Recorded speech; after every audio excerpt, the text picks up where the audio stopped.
పార్త అన్నా, నన్ను క్షమించరా. ఆ వాండర్ గాడు నువ్వు వచ్చి డబ్బులు అడిగిన ఈ విషయం చెప్పాడు కానీ నీ కూతురు ఆపరేషన్ గురించి చెప్పలేదురా. అందుకనే అలాగ అరిచానురా, ఏమనుకోకు. పర్లేదన్నా. ఈ డబ్బున్న వాళ్ళు అంటావా ఇంకా డబ్బులు సంపాదించుకోవాలని చూస్తారు కానీ మనలాంటి వాళ్ళకి ఏ సాయమీ చెయ్యరురా. ఇంక ప్రభుత్వాలు అంటావా వాళ్ళు చేస్తారనుకుంటాం మన అమాయకర్థం. అరే నా దగ్గర 50,000 తప్ప ఇంక నా చేతిలో ఏమి లేవురా. థ్యాంక్స్ అన్నా. నా కొడుకు కూడా ఇంటర్ చదివినప్పుడు యాక్సిడెంట్ అయింది. ఎర్రగా అందంగా అచ్చం సినిమా హీరోలా ఉండేవాడు. హాస్పిటల్కి తీసుకెళ్తే 24 గంటల్లో ఆపరేషన్ చేయకపోతే కాళ్ళు చేతులు చచ్చి పడిపోతాయని చెప్పాడురా. అప్పుడు నేను పనిచేసి ఓనర్ ఇంటికి వెళ్ళి 2 లక్షలు అడిగితే నీకెందుకు ఇవ్వాలి, నువ్వు ఏమన్నా నాకు ఊరికి పని చేస్తున్నావా అని పంపించేసాడురా. ఇంక నేనేం చేయలేకపోయానురా. ఇప్పటికి రోజు ఆ కాళ్ళు చేతులు చచ్చి పడిపోయిన నా కొడుకుని చూసి ఎందుకు రీ బతుకు అనిపిస్తుందిరా పారుతూ. ఒరే నీ కూతురికి ఏం కాదు, నువ్వు ధైర్యంగా ఉండు, నేను వస్తాను, సరేనా? సరే అన్న. పొద్దున కలుస్తా. అలాగే రా.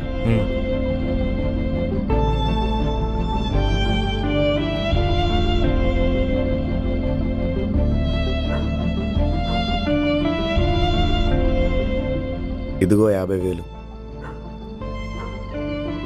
ఎవరిచ్చారు? మా మేస్త్రి ఇచ్చాడు. పాపం వాళ్ళ కొడుకు కూడా యాక్సిడెంట్ అయినప్పుడు ట్రీట్మెంట్కి డబ్బులు లేక కాళ్ళు చేతులు పడిపోయినాయి అంట. ఇలాగ ట్రీట్మెంట్కి డబ్బులు లేక ఎంతమంది చచ్చిపోతున్నారో కదా. అది కాదయ్యా, మనది గొప్ప దేశం అంటారు కదా, ఒక ప్రాణానికి కూడా విలువలేదే. ఎంతో మంది అన్యాయంగా కొన్ని కోట్లు సంపాదిస్తున్నారు. మనలాంటోళ్ళు హాస్పిటల్లో ఉన్నప్పుడు సహాయం చేస్తే వాళ్ళకేమవుతుంది? వాళ్ళ చుట్టుపక్కలనే ట్రీట్మెంట్కి డబ్బులు లేక ఎంతో మంది చచ్చిపోతున్నారు. అది వాళ్ళకు అర్థమైతే బాగుండు.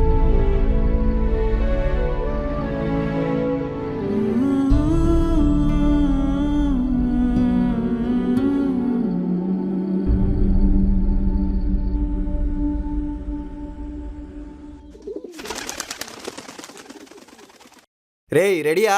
ఇంకెంతసేపు? రెడీ. ఫుడ్ ఎక్కడ తీసుకుందాం? బాబాయ్ కేఫ్ ఉందిగా, అక్కడే తీసుకుందాం. ఎంతమంది ఉంటారంటావురా? నాకు తెలిసి ఒక 500 ప్యాకెట్లు తీసుకుంటే సరిపోద్రా. సరే వెళ్దాం పద. ఎక్కడికమ్మా? హాస్పిటల్ కమ్మా. మళ్ళీ హాస్పిటల్ కా? నేను రాను. ఒంట్లో బాలేదు కదా, తగ్గిపోయాక వెంటనే వచ్చేద్దాం. తగ్గకపోతే?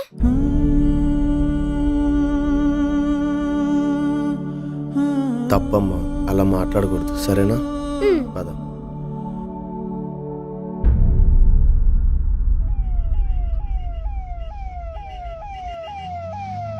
అరే అక్కడ పంచుదాం బా. సరే. ఏంటి అన్ని ప్యాకెట్స్ రాలేదా? ఒక్కడనే ఎలా తెస్తాను రా. సరే ఇవి అయిపోయాక వెళ్ళి తీసుకొద్దాంలే. ఓకే. ఇదిగో తాత, ఇదిగోండి తీసుకో అమ్మా. అరే కొంచెం కెమెరా ఫేవర్ ఉండరా. రే ఇక్కడేంద్రా తాత, ఇదిగోండి. అమ్మ తీసుకోండి, తినండి. చిల్డ్రన్స్ వార్డ్లో కూడా మంచుదాం పదరా. పద. సరే. సరిపోతాయో తెచ్చుకుందాం? సరిపోతాయిరా.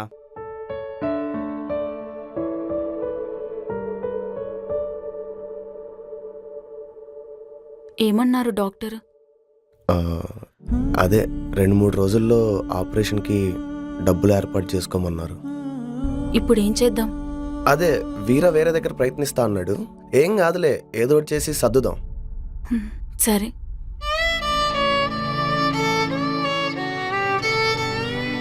తీసుకో అమ్మా, తీసుకోండి. థ్యాంక్స్ అండి. ఈ అంకుల్ ఎక్కడో చూసినట్టుందే. అంకుల్, మీరు రీల్స్ చేస్తారు కదా? అవును. మీ రీల్స్ చాలా బాగుంటాయి. ఒక ఫోటో ఇస్తారా ప్లీజ్? అయ్యో తప్పకుండా. అమ్మా ఫోన్ ఇవ్వా? ఎవరు?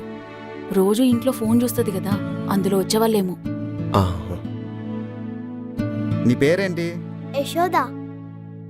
యశోద.